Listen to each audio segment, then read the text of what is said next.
नमस्कार, बिहार मित्र न्यूज में आपका स्वागत है। मैं मनोज। देखिए, बिहार की राजनीति लगातार इस बार एक नई तस्वीर दे रही है। महागठबंधन का पूरी तरह एक सामंजस्य के साथ उन लोगों का डील फाइनल हो गया, जिसमें 26 सीट राष्ट्रीय Janata Dal, 9 seat Congress, 1 seat CPI-ML और एक सीट मिला है सीपीआई और सीपीएम को, यानी कि पूरे 40 सीट का डील फाइनल हो चुका है। हालांकि पूर्णिया पेज पर अभी भी पप्पू यादव अड़े हैं और उनका कहना है कि वो किसी भी कीमत पर चुनाव लड़ेंगे, जो कि राजद के लिए बड़ी मुसीबत हो गई है। वहीं हम बता दें कि कुछ दिन पहले जनता दल यूनाइटेड में रह चुके मोहम्मद अली शरफ फातमी राष्ट्रीय जनता दल ज्वाइन करने के बाद आज पहली बार जो उन्हें सिंबल मिला है कि मधुबनी लोकसभा का, उस मधुबनी लोकसभा में वो प्रवेश करते हुए हजारों की संख्या की जनता के बीच उन्होंने संदेश दिया। उन्होंने कहा कि इस बार की जो आंधी है वो विपक्ष की आंधी है। उन्होंने कहा कि जुमले की सरकार थी जिसने लोगों को भ्रम में रखा।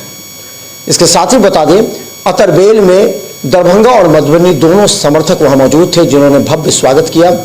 लाल सहरा हरा सहरा बांधे हुए मोहम्मद अली शरफ फातमी खुली गाड़ी पर सवार होकर जनता का अभिवादन कर रहे थे। बड़ी संख्या में जनता उन्हें फूल माला से लाद रही थी। इस मौके पर मोहम्मद अली शरफ फातमी ने कहा कि देखिए, इस बार जीत सुनिश्चित है, क्योंकि 15 वर्षों से मधुबनी की जनता अब बोझ उठाते चल रही थी, जबकि मधुबनी में कोई विकास के कार्य नहीं हुए हैं। उन्होंने कहा कि इस बार पार्टी ने जो उन्हें मत दिया है कि आप चुनाव लड़िए, और पार्टी ने जो जिम्मेवारी दी है उस जिम्मेवारी के अनुरूप वो मधुबनी में काम करेंगे। आज रोड शो में बड़ी संख्या में कार्यकर्ता मौजूद थे। रोड शो अतरबेल से होते हुए जाले पहुंचा। जाले वो निजी कार्यक्रम में शामिल हुए, उसके बाद फिर मधुबनी होते हुए वापस लौटे।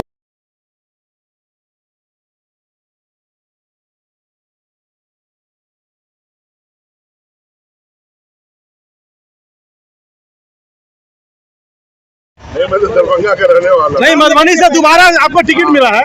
देखिए, ये जो चुनाव है ये बदलाव का चुनाव है। 15 साल से लगातार बाप बेटे ने पूरे मधुबनी का विकास नहीं किया और यहाँ की जनता विकास चाहती है। और आप देख लो, दरभंगा में जब मैं मेंबर ऑफ पार्लियामेंट होता था वहाँ क्या कुछ हुआ, लेकिन मधुबनी में एक काम इन लोगों ने नहीं किया। बदलाव चाहती है मधुबनी के लोग, और वो बदलाव इस दफा होके रहेगा। आज देख लो, सड़कों पे जो है सबसे ज्यादा भीड़ नौजवानों की है।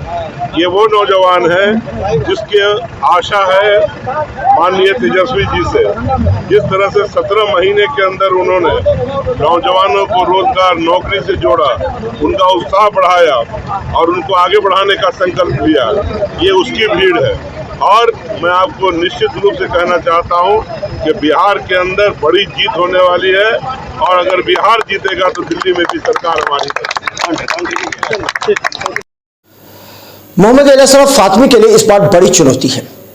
चुनौती यह है कि क्या वो MY समीकरण को बरकरार रखने में कामयाब हो पाएंगे। अगर वो MY समीकरण को राष्ट्रीय जनता दल के साथ जोड़ के रखेंगे तो निश्चित तौर पर उन्हें सफलता मिल सकती है।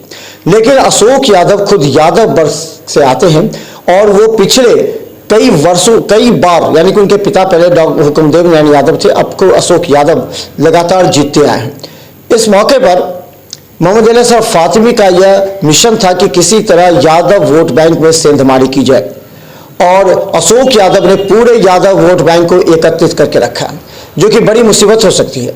इसके अलावा बता दें कि मधुबनी के जो महागठबंधन के कार्यकर्ता और नेता थे, जो अली शरफ फातमी से काफी दूर थे, यानी काफी लंबे अरसे से दोनों के बीच कोई संपर्क संवाद नहीं हो पाया था, इन लोगों को भी उस संवाद के जरिए लाना बहुत बड़ी चुनौती होगी। मोहम्मद अली शरफ फातमी आज पूरी तरह उन तमाम लोगों से, अगर हम बता दें कि जैसे ही उन्होंने सदस्यता ग्रहण की है, उसके बाद से फोन से उन्होंने महागठबंधन के मधुबनी के तमाम नेताओं से, छोटे बड़े नेताओं से संपर्क साधा है, और उन्हें इस चुनाव में आगे आकर के कहा है कि ये चुनाव में अगर जीतते हैं तो ये जीत किसी नेता की नहीं है, बल्कि आप कार्यकर्ता और जनता की जीत है। गौरतलब है कि कई वर्षों से या कई बार राष्ट्रीय जनता दल या महागठबंधन यहां से हारती आ रही है, इसीलिए मोहम्मद अशरफ फातमी पर दांव राष्ट्रीय जनता दल ने फेंका है। अब देखना है कि राष्ट्रीय जनता दल के विश्वास पर मोहम्मद अशरफ फातमी कितना खरा उतरते हैं, क्योंकि एक बड़ी चुनौती भी इन्हें है। और लोग कहते हैं कि मोहम्मद अशरफ फातमी की राजनीति की आखिरी लड़ाई है, इसलिए वो पूरी तरह अपने आप को झोंक देना चाहते हैं चुनाव में। इसीलिए उन्होंने हर तरीके से यह भी कहा है कि साम दाम दंड भेद अपनाते हुए इस चुनाव को कैसे राष्ट्रीय जनता दल में जीत दिलाई जाए, ये उनका मकसद होगा और इसके लिए उन्होंने काम प्रारंभ कर दिया है। हम बता दें, उन्होंने दरभंगा के भी कई नेताओं कार्यकर्ताओं को मधुबनी के चुनाव में झोंक दिया है, जिससे मधुबनी में दरभंगा के कार्यकर्ता लगातार क्रियाशील दिख रहे हैं। लेकिन उनकी जिम्मेवारी है कि मधुबनी के कार्यकर्ताओं को अगर वो एक्टिव करते हैं तो एक बहुत बड़ी जीत हो सकती है, नहीं तो मधुबनी के कार्यकर्ता अगर या जनता अगर 20% जनता अगर वोटिंग के लिए ज्यादा एग्रेसिव